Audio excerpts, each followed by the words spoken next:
Friends, আমি চলে এসেছি একটি নতুন রেসিপি নিয়ে। আজকে বানাবো চিংড়ি মাছের মালাইকারি। তো তাই ভাবলাম চলো তোমাদের সাথে শেয়ার করি।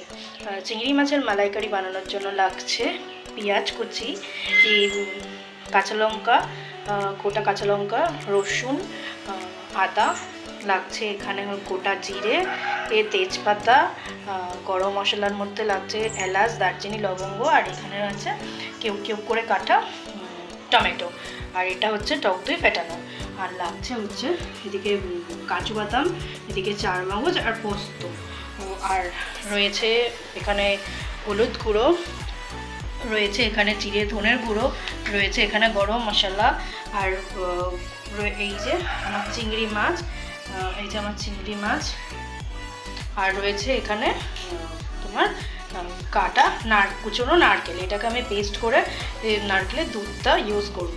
আর এখানে আমার আদা রসুন কাঁচা লঙ্কাটাও হবে পেস্ট করতে হবে।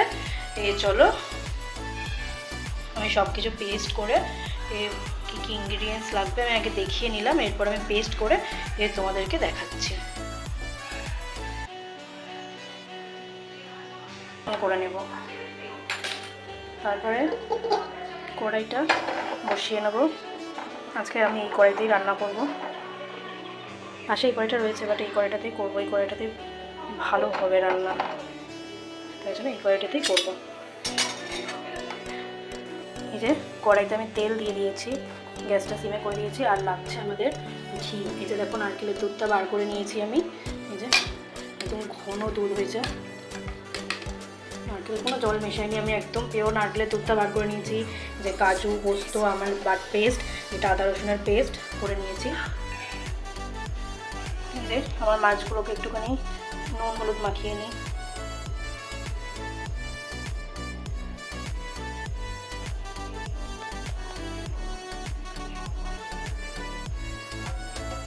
নুন,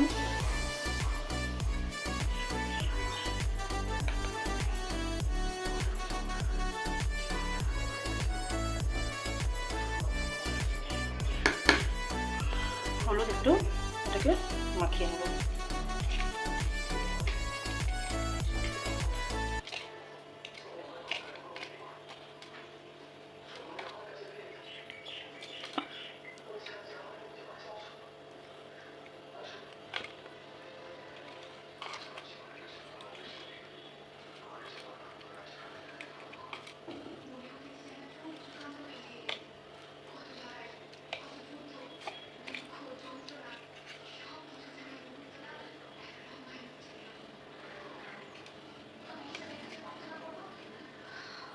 নুন হলুদ আমার মাখানো হয়ে গেছে।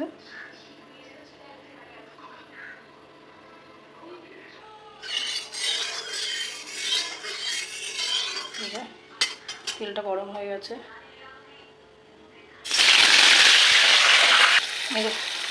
চিংড়ি মাছগুলো ভাজতে বসিয়ে দিয়েছি। বেশি লাল করবো না, তাহলে চামড়া চামড়া হয়ে যাবে। হালকা করে মাছগুলোকে উল্টে পাল্টে নেব।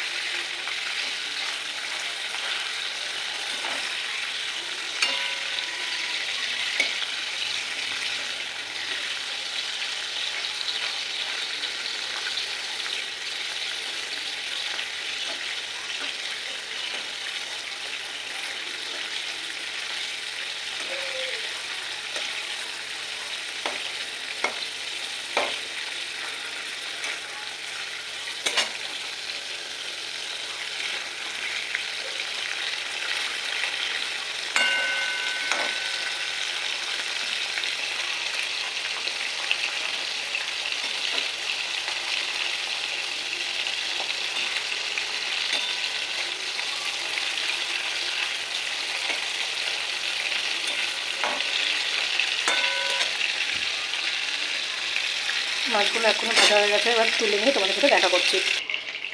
যে মাছগুলো আমার ফ্রাই করা হয়ে গেছে, আর এই যে লতি দিয়ে চিংড়ি মাছ দিয়ে রান্না করেছিলাম, তার যে মাথাগুলো, এগুলোকে না আমি আর চিনি তখন, এবার এগুলো মাথাগুলোকে খুলে রেখে দিয়েছিলাম, শুধু বডিটা দিয়েছিলাম। দেখো এইরকম মাথাগুলোকে আমরা তাহলে ভেজে নিই, ভালো করে ভেজে এই গ্রেভির মধ্যেই দিয়ে দেবো। এবার এই একই তেলের মধ্যে দেখো, আমি তেল আজকে অনেক কম দিয়েছি, একদম অল্পই জাস্ট দিয়েছি তেল। দেখো একটুখানি ঘি দিয়ে নেবো।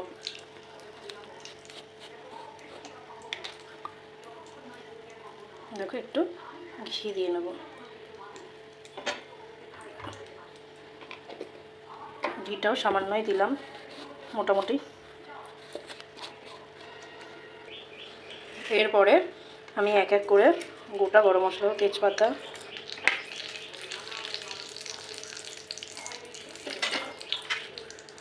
গোটা গরম মশলা আর একটু জিরে, এই যে একটু জিরে ফোড়নে দিয়ে দিলাম।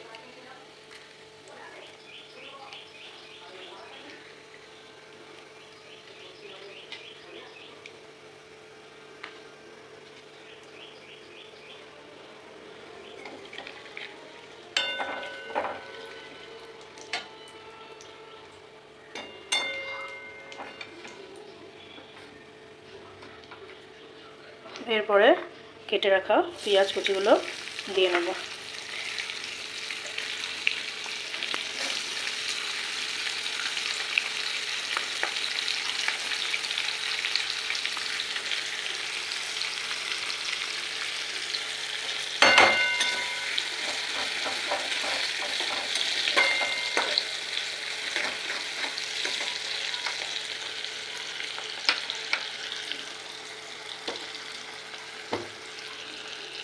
এরপরে দেব পরিমাণ মতো আমি একটু সামান্য নুন দিলাম, অল্প করে দিলাম যাতে পেঁয়াজটা একটু তাড়াতাড়ি লাল লাল হয়ে যায়। মাদের কাছে শুনেছি যে পেঁয়াজ ভাজার সময় যদি একটু নুন দিয়ে দিই তাহলে পেঁয়াজটা তাড়াতাড়ি লাল হয়ে যায়। দিয়ে দিলাম।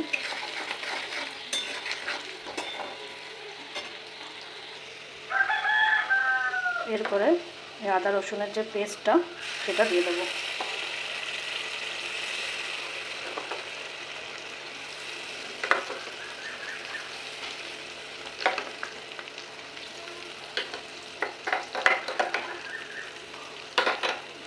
একটু নাড়িয়ে নেবো।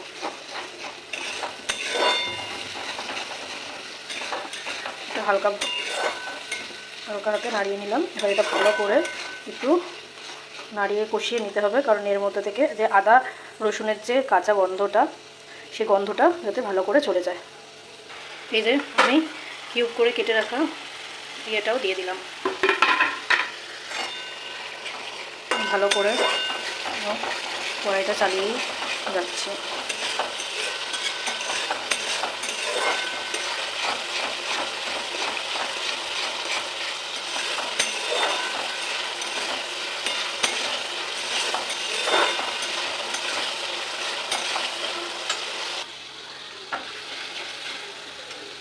এরপরে আমি একে একে হলুদ গুঁড়ো,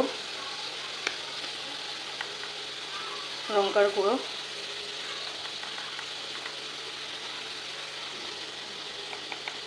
অল্প একটু জিরে ধনের গুঁড়ো,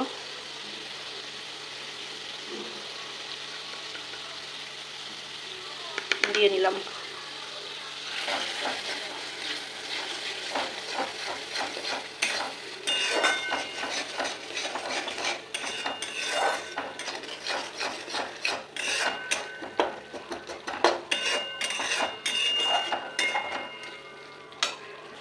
একটু চিনি দিচ্ছি।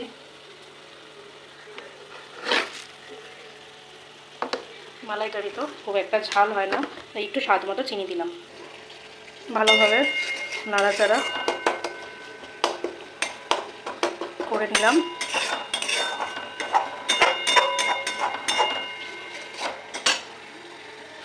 এরপরে আমি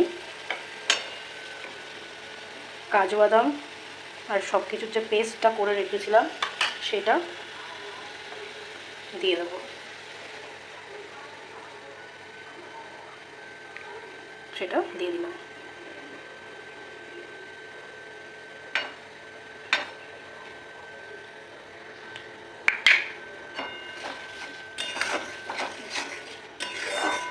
গ্যাসটা কিন্তু আমি একদম স্লো রেখেছি, দেখো।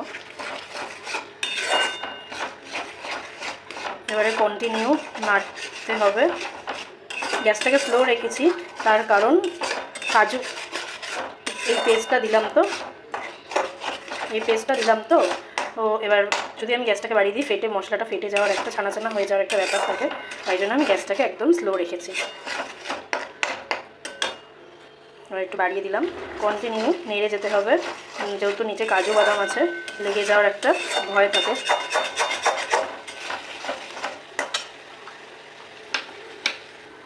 এরপরে এই যে টক দই যেটা ছিল, টক দইটা ফেটানো টক দইটা দিয়ে দিলাম।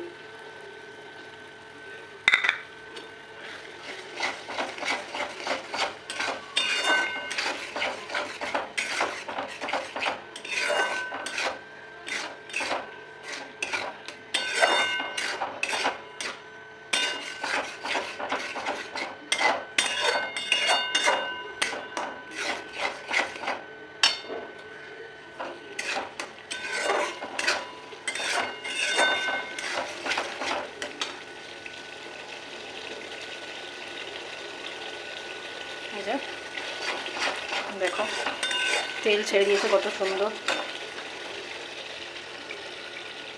দেখো তেলটা কিন্তু আমি অনেক তেল দিইনি, তারপরেও দেখো কত সুন্দর, কত পরিমাণে কতটা তেল ছেড়েছে।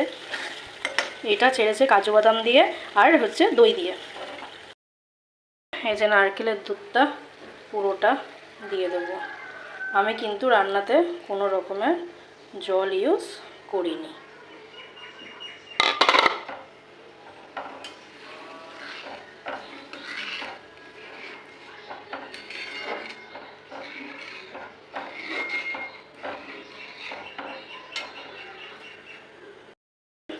একে একে চিংড়ি মাছগুলো ঢেলে দিলাম।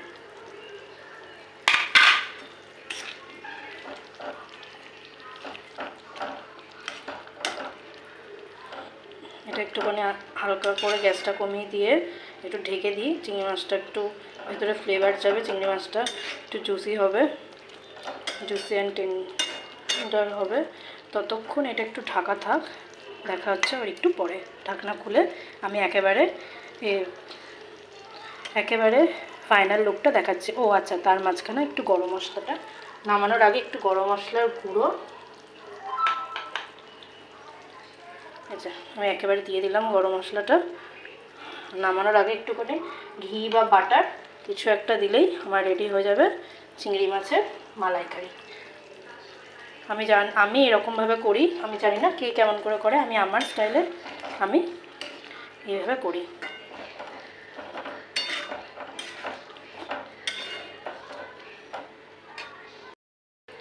এই যে আমার রেডি চিংড়ি মাছের মালাইকারি। একটু সামান্য একটু ঘি দিয়ে দেবো, আমি বেশি দেবো না।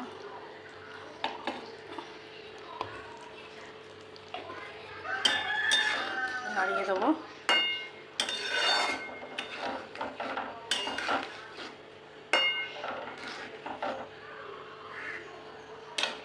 রেডি চিংড়ি মাছের মালাইকারি। কতটা দেখতে দেখো টেমটিং হয়েছে। এরপরে আমি একেবারে সুন্দর করে সাজিয়ে গুছিয়ে তারপরে দেখাচ্ছি।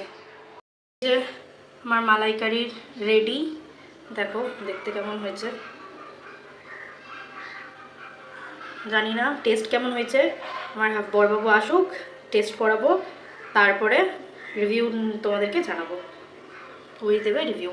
দেখো কতটা সুন্দর হয়েছে দেখতে। আমি না কম তেল দিয়েছি, এগুলো কিন্তু দই থেকে বেরিয়েছে। হ্যাঁ, তোমরা আবার বলো না যে আমি অনেক তেল দিয়েছি। আর এই যে আমি আমার দুপুরবেলার জন্য একটু বাটিতে তুলে নিয়েছি। আজকের ভিডিওটা এইটুকুই।